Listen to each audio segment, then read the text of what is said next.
evening, and thanks for joining us tonight for a special edition of ABC 10 Sports. Now, due to the Labor Day holiday, half of the high school football action was played tonight. The other half will be played tomorrow night. So let's get into tonight's football highlights.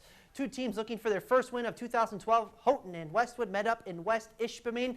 Early on, the Patriots dominated the line of scrimmage. Francois Montbrun carries the ball for 10 yards and a Westwood first down. The Pats move the ball on the ground and through the air. Nathan Klisch keeps the ball on the PA fake. He airs it out. Travis Swanson on the TD catch, and Westwood led 6-0. In the second now, Patriots still up by 6. Klisch buys some time in the pocket, and he hits Derek Wing on an absolute perfect pass in stride. 2-point conversion good. Patriots up 14-0.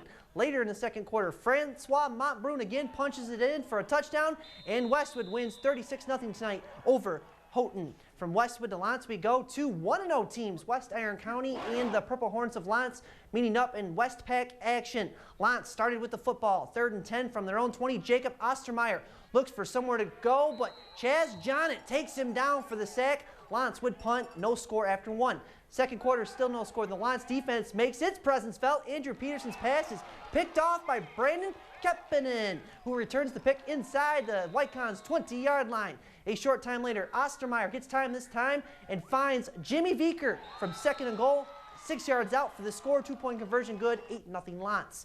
Next possession for West Iron County, a toss sweep to the right turns into a disaster. Keith Denemy gets a paw on the ball. Lance recovers, and the Purple Hornets are in business again.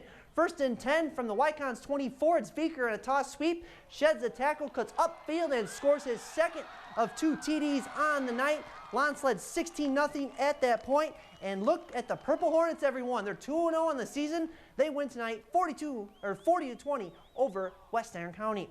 To the scoreboards, Negaunee gets a touchdown pass late from Tanner Uren to Brock Weaver with 2 minutes to go in the game. Negaunee beats Calumet in Calumet 12-6. The Copper Kings are now 0-2. Negaunee, they're 2-0.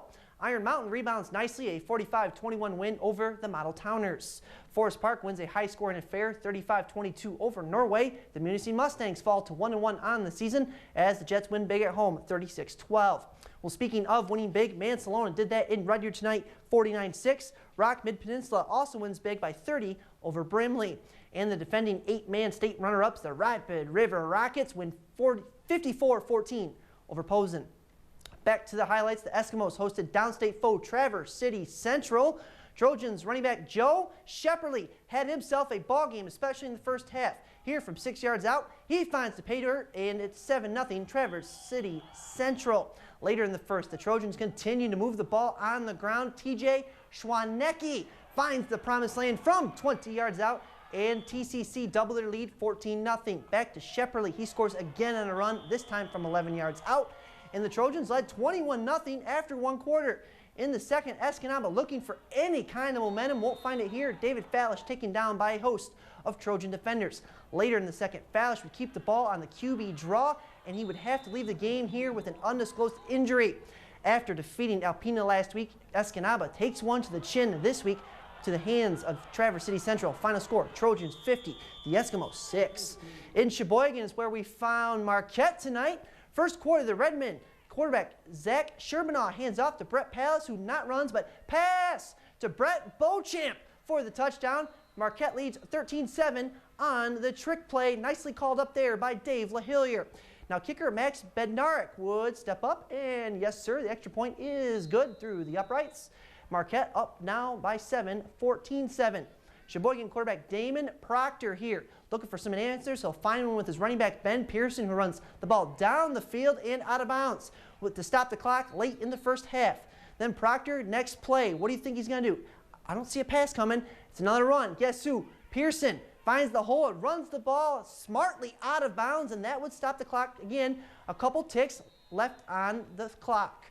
Later in the first half, there's just 5 seconds to go. Pearson, this time, he's got to throw a pass. He hits Hunter Fleiss, but he's caught right there by 2 Marquette defenders, Shane Duquette and Gabe Apple, stopping the Chiefs at the end of the first half. And the Redmen moved to 2-0 in the year with a 34-21 road win against the Chiefs. In college football, the Chris Ostrowski era at NMU opens with a 45-10 loss at Findlay tonight to the Oilers. Running back Prince Young had NMU's only touchdown, a 9-yard run in the second quarter. And in other Wildcat athletics, the women's soccer team gave up 3 second-half goals to Minnesota Duluth as the Bulldogs blanked the Cats 4-0. Well, back to football. Today in Houghton, the Huskies football team held their annual media day. Tom Curley's team went 7-4 last season, finishing 3rd in the GLIAC North. Despite losing 9 defensive starters from last year's team, Coach Curley believes the Huskies do have a shot at being one of the best teams in the GLIAC this season.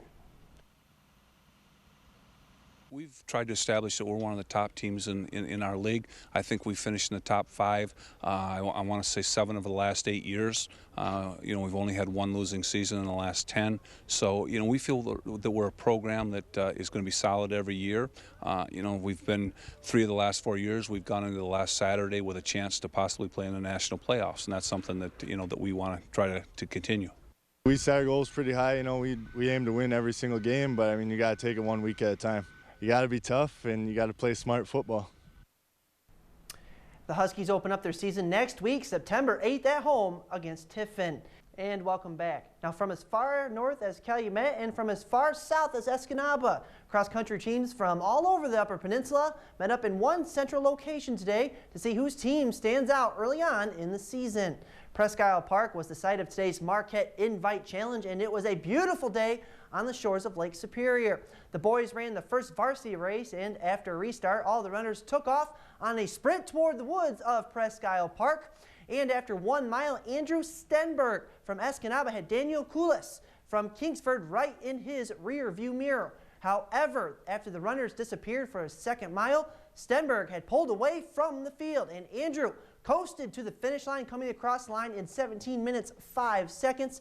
Finishing in second was Davey Luplo from Menominee at 17 minutes 22 seconds, and Daniel Kulis from Kingsford come in at 17:40 to secure 3rd place. To the team results, Escanaba had 4 runners finish in the top 10.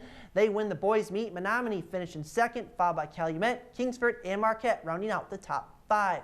Let's see how the girls' race played out. They also had to restart their race as well. Now, I've never seen 2 restarts in one cross-country meet alone.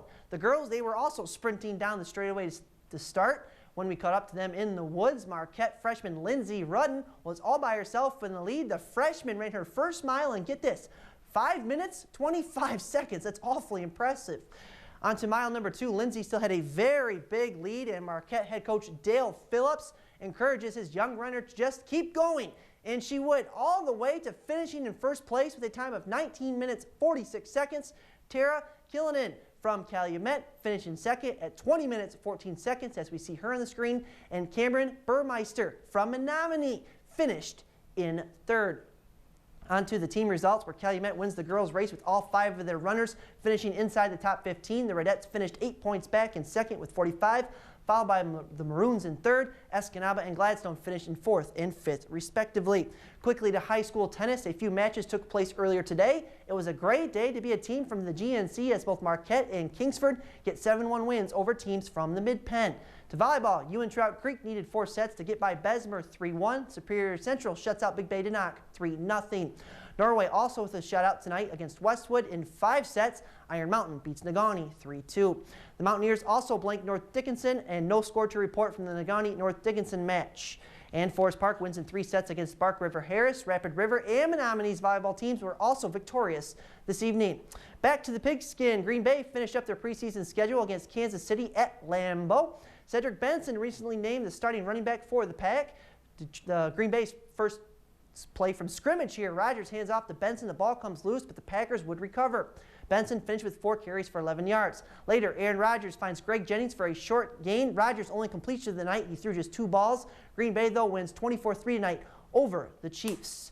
Let's see how the Lions did. They wrapped up their preseason schedule as well against the Buffalo Bills. First quarter, the Bills strike first. Ryan Fitzpatrick to Stevie Johnson on the fade route, 7-yard grab, and Buffalo up 7. Lions fans like this. 3rd and 3. Matthew Stafford short pass to Mikel LaShore, who breaks some tackles for a gain of 33 yards. We'll have to still see and wait if he would be suspended by the NFL for his arrest this offseason.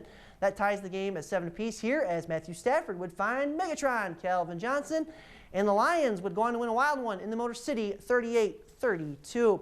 Finally, in baseball, the Detroit Tigers offense scores just 1 run tonight.